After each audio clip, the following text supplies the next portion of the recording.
director of the Crawford County Health Department discusses COVID-19 vaccination Phase 2 and her thoughts on moving to Phase 3. That's coming up. The U.S. House passes a $1.9 trillion relief package. We'll have the latest. The owners of a Southwest Missouri girls' home face criminal charges amid allegations they sexually, physically, and emotionally abused the girls in their care. The four states' most watched news starts now. KOAM viewer wrote to us asking why Southeast Kansas hasn't moved into Phase 3 when it comes to COVID-19 vaccinations, and we have some answers. This is KOAM News at 10. KOAM's Mike Mahoney got answers from the Crawford County Health Department director, and he has more.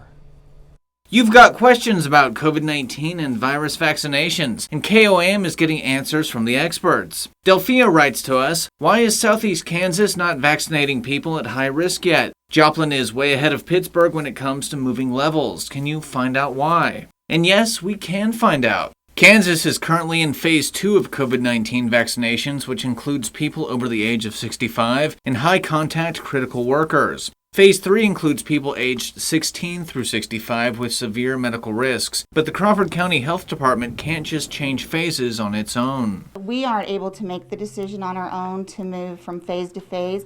We have to wait until Governor Kelly gives a thumbs up to move to the next phase. The head of the Kansas Health Department said Tuesday that Phase 3 should arrive in a little less than a month, and that the state doesn't want rural communities that have finished Phase 2 vaccinations to enter a new phase before other areas are ready. I think it is a team effort, and I think that they want to be concerned about health equity and that we're all doing the same throughout the state so that there's less confusion. And speaking of confusion, some Kansans may be confused about people getting vaccinated through their employers who appear to be going before their phase. But the Crawford County Health Department director says no rules are being broken. Some healthcare facilities are receiving federal allocations. And if they're an FQHC, a federally qualified healthcare, then they're able to go by the federal guidelines. And those guidelines are a little bit looser than the state guidelines. In Crawford County, Kansas, Mike Mahoney, KOAM News. If you have a COVID-19 related question, send it to us at our coronavirus HQ at koamnews.com/vaccine. Missouri will move into its next vaccination phase on Monday. On Tuesday of next week, the Nevada Regional Medical Center will hold a mass vaccination clinic for those in the new phase and those already eligible. NRMC will administer the Moderna vaccine from 8 a.m. to 1 p.m. and then the Johnson & Johnson vaccine from 1 p.m. to 6:30 p.m. Checking in with Doug Hetty, we have some stormy weather moving into the outskirts of the four states. We do. Anytime it gets this windy and we warm up this much in the month of March, we usually have a storm system which is working in. And that's what we have been watching over the past couple hours. Now, earlier today, it was, besides the wind, it was pretty warm at 73 degrees. Most of us now are still sitting into the mid 60s, and it's still pretty windy. We have south winds at about 15 to 20, upwards to 25 miles per hour. But what we are watching is a cold front working in. Along the front, we're starting to see showers and thunderstorms. Now, this is mainly in our northern counties, but still, these are packing a pretty good punch. Most of them are strong, but we do have one severe thunderstorm warning, which is out across parts of Wilson County. Now, this is going to continue as we go through the overnight hours. Again, strong thunderstorms, a random severe storm here and there. Main threat would be gusty winds and also some large hail, but also very heavy amounts of rain. So a lot to break down here in just a bit. All right, we'll see you soon. Thanks, Todd. Help is on the way for many Americans struggling during the pandemic. The massive $1.9 trillion relief package has made it through Congress. Reporter Karen Kafa has the latest from Washington. We say to America, help is on the way. Help is on the way. You will receive $1,400 checks by the end of March. With their signatures, House Speaker Nancy Pelosi and Senate Majority Leader Chuck Schumer officially marked the $1.9 trillion American Rescue Plan's passage through Congress, despite not receiving a single vote from Republicans in the House or the Senate. On this vote, the yeas are 220, the nays are 211. The motion is adopted. The bill now heads to President Joe Biden's desk for signing. I look forward to signing it later this week. Everything in the American Rescue Plan addresses a real need. including investments to fund our entire vaccination effort. Biden plans to appoint someone to oversee the implementation of the rescue plan. They are looking for ways to maximize, of course, the impact of every dollar. Now, on the eve of marking 1 year since the World Health Organization declared a global pandemic, the president is previewing his address to the nation Thursday night. And what's next in the country's battle against the pandemic? I'm going to launch the next phase of the COVID response and explain what we will do as a government and what we will ask of the American people. There is light at the end of this dark tunnel of the past year. In Washington, I'm Karen Kafa. That brings us to today's KOAM News Now Insta poll. We're asking, how do you feel about the $1.9 trillion COVID relief bill passed by Congress? Do you think it sounds good? Is it too expensive? 58% say yes. Too expensive doesn't go far enough. Very few at this point think that. You can vote right now at KOAMnewsnow.com/vote or through the KOAM News Now mobile app. Results are updated live, and we're going to check in on them later in this newscast. Final numbers at the end of the news. Still ahead, Missouri's Attorney General files charges against a Missouri couple accused of sexually and physically abusing girls at their girls' home. And Joplin's Chamber of Commerce president says a tweet has led to talks to bring a major automaker to town. The Missouri Attorney General files charges against the owners of a Cedar County boarding school. Boyd and Stephanie Householder, the owners of Circle of Hope Girls Ranch in Cedar County, Missouri, have been charged with more than 100 felony charges combined. KOAM's Zach Dodge has the latest on the investigation that's being led by the Attorney General's office. Details of restraints that made it hard to breathe and left bruises. Instructions on how to commit suicide. Accounts of forcing young girls to consume dishwashing liquid, and sexual assault that progressed to statutory rape. It still blows my mind that it actually was even able to happen. Boyd and Stephanie Householder, the owners of the Circle of Hope Girls Ranch in Cedar County, Missouri, have been charged with more than 100 felony charges combined. Details of those charges spanning 49 pages. We believe this to be one of the most widespread cases of sexual, physical, and mental abuse patterns against young girls and women in Missouri history. In August 2020, the state removed around 20 girls from the facility, and the Attorney General's office got involved in November. So far, 16 alleged victims have come forward, giving testimony that spans back to October 2016. It is simply unthinkable to me that this type of behavior and abuse can be perpetrated against those who are so vulnerable. It's about time. They did what they did, and I'm just glad that they're being held accountable for it, something I never thought was going to happen. For more than a year, the householder's adult daughter, Amanda, has been speaking out, taking to TikTok and other social media platforms to shed light on the alleged abuse. This is the outcome she's worked toward, but it's still difficult. No one ever wants to see their parents go to jail, but they did this. They are being held accountable for their own actions. I'm more frustrated at the fact that it took this long for anything to be done. I'm more almost disgusted after reading some of the things that I didn't know about. Gabrielle Witten, who was there about a decade ago, says the biggest relief to her is knowing that finally no other girls will have to go through the same things. It's been a long time of hearing the same stories. So to see this actually finally happening, I think I'm mostly relieved and happy. Zach Dodge, KOAM News. The householders are being held at the Vernon County, Missouri jail. Circle of Hope was a Christian-based boarding school for girls. It closed permanently in September after the investigation began. Joplin Area Chamber of Commerce starts talks with a major automotive manufacturer. The chamber president, Toby Teeter, yesterday addressed this tweet to General Motors, pointing out the incentives that the company could receive if they build a battery manufacturing plant in Joplin. There has also been a page dedicated to the effort on the Choose Joplin website. Today, the chamber and GM started early discussions, something Teeter's excited about. That's what we're here for. 21st century economic development is not only business attraction and retention, which this leans on, but also cultivating small businesses. It's really important to connect the two. Teeter says if General Motors decides to build in Joplin, it would bring 1,000 jobs to the city. Doug Hetty is up next with his complete forecast, and later a Neosho senior looks to capture his 4th state wrestling title.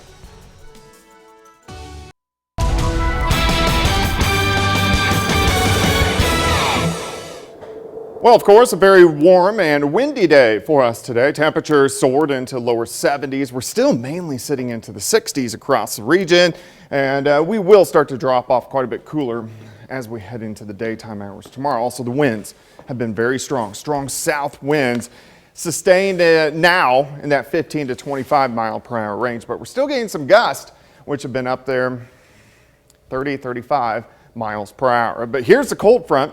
You can see the line of showers and thunderstorms really got going late afternoon into the early evening hours, but it's mainly been in our northern counties, and most of these have been strong. There have been a few severe thunderstorm warnings. We got one out there right now, but most of these have been strong, and I think that's what we're going to have as we go through the overnight hours tonight. But look at the front, all the way from Wisconsin, all the way down northeastern parts of Missouri, and then it trails back to the south of Wichita. So this is wave 1. Here's wave 2, which will affect us tomorrow night, and then heading into Friday. So let's go back to wave 1. Look at this line of storms. So here's Yates Center, Fredonia, and then you can see this line as it tracks through Chanute, and then here's Fort Scott, so just north of Fort Scott near Pleasanton. So a pretty good line. Now, most of these are strong. We do have the one severe thunderstorm warning. This is a pretty good cluster, so it's on the north side of Chanute, and where you see the darker reds and kind of the purple magenta colors popping up, that's where we're seeing the heaviest rain, and also a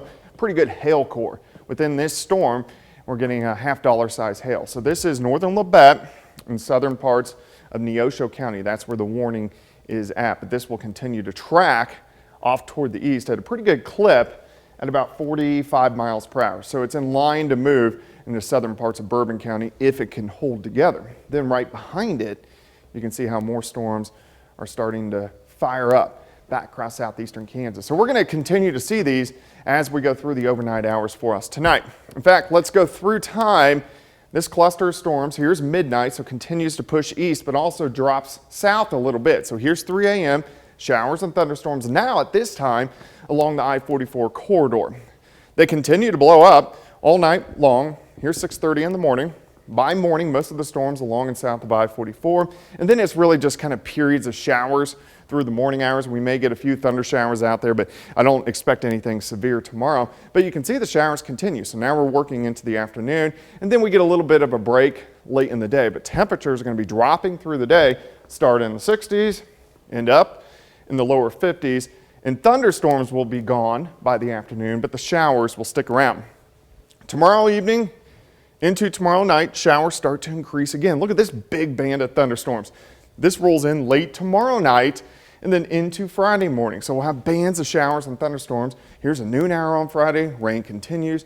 Here's the evening hours on Friday, rain continues, and it continues into Friday night. So of course, we are going to have a flooding concern. This is rainfall amounts just over the next 2.5, 3 days. A lot of areas are going to pick up 3 to 4 inches. I wouldn't be surprised by this time next week if a lot of areas pick up 5 to 6 inches of rain. 63 and dropping tomorrow, 64 on Friday, continuing to rain through the weekend all the way until Tuesday. Yeah, potentially a considerable amount of rain in a relatively short period of time. Always a problem. You bet. Thanks, Doug. A bigger athletic and academic complex is coming to Labette Community College in Parsons, Kansas. A groundbreaking ceremony today officially kicked things off.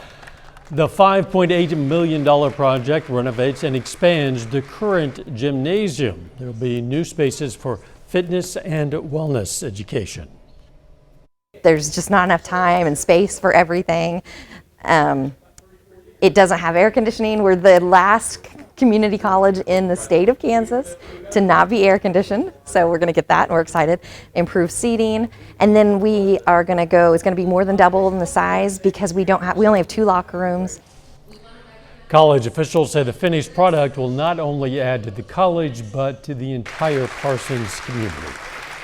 Coming up in sports, the Carl Junction girls aim to return to the state quarterfinals. Plus, a Neosho senior looks to finish his high school wrestling career with a 4th individual state championship. Jacob Leonard's up next with details. Doug Hetty has earned the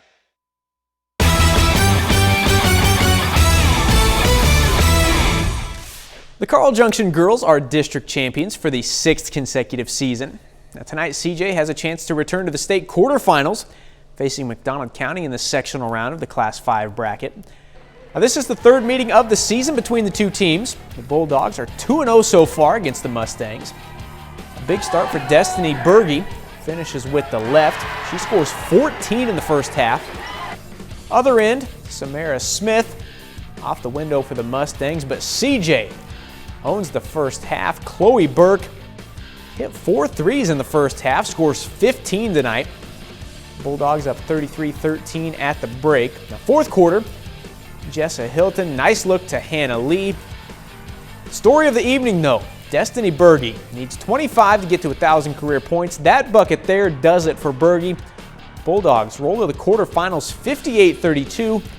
Destiny Berge joins the 1,000 point club as just a sophomore. It feels really good, especially since my teammates are there supporting me all the way through it, and all the fans came and supported me, and everyone else. It's terrific to have a sophomore score her 1,000th point. Considering we didn't play 2 games this year because of a tournament being canceled with COVID. It's a great feat for a kid that's a sophomore, and she just continues to get better and better. The Mount Vernon girls also on the floor tonight. They are at Ava in the sectional round of the Class 4 bracket. A good one this evening, the Mountaineers winning 53-49. Mount Vernon moves on now to host Blair Oaks in the state quarterfinals on Saturday. On the Kansas side, the Frontenac girls are back in the Final Four for the 2nd straight season. The Raiders face Cheney in the 3A semifinals tomorrow afternoon at 3 in Hutchinson. Now, Cheney is a perfect 23-0 heading into tomorrow's game. After COVID ended their season before they could play in the semifinals last season, the Raiders motivated to go finish it off this weekend. We wanted it, the girls wanted it, they talked about it. We know we kind of had a taste in our mouth of what it was like to get back there, and it was just one game at a time. Last year, since it got canceled, it's just that idea of not knowing was kind of hurt a lot, so it was just nice to go back. I think that playing Colgan was a big deal for us, and playing Girard, those were 2 very good teams we played this season. I think that competition helped us see some height because our team kind of lacks that a little bit, but I think that helped us prepare us for this game and these teams. This week is state championship week for Missouri High School Wrestling.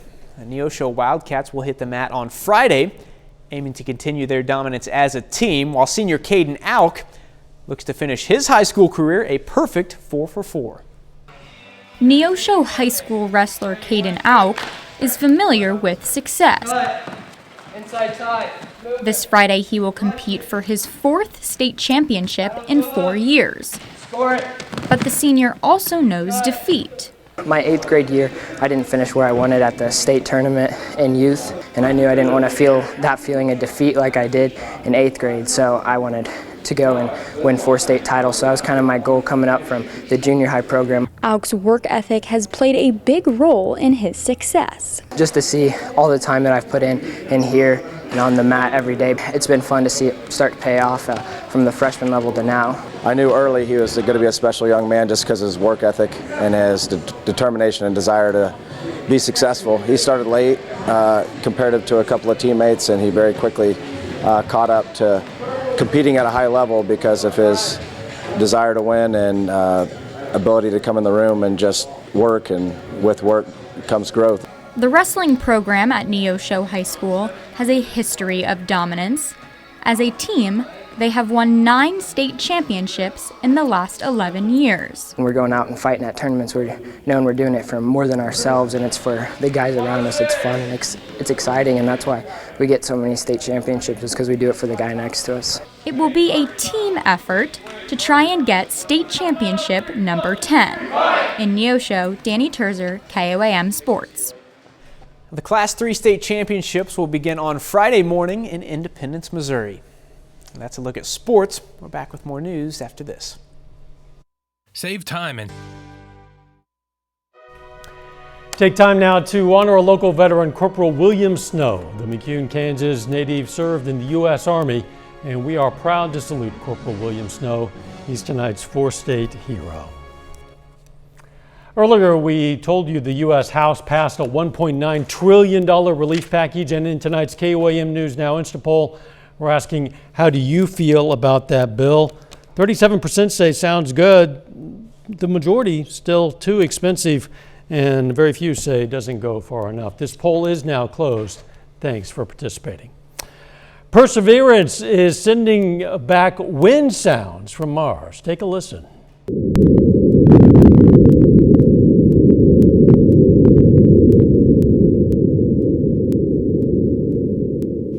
The Super KOAM microphone is located at the top of the rover's mast. The recording might sound a bit muffled because the mast was still down. The rover is roaming Mars, searching for signs of ancient life. It's already sent back hundreds of photos. During its 2-year mission, Perseverance will also collect samples that will eventually be sent back to Earth for analysis. Amazing to think you could hear the wind sounds from Mars.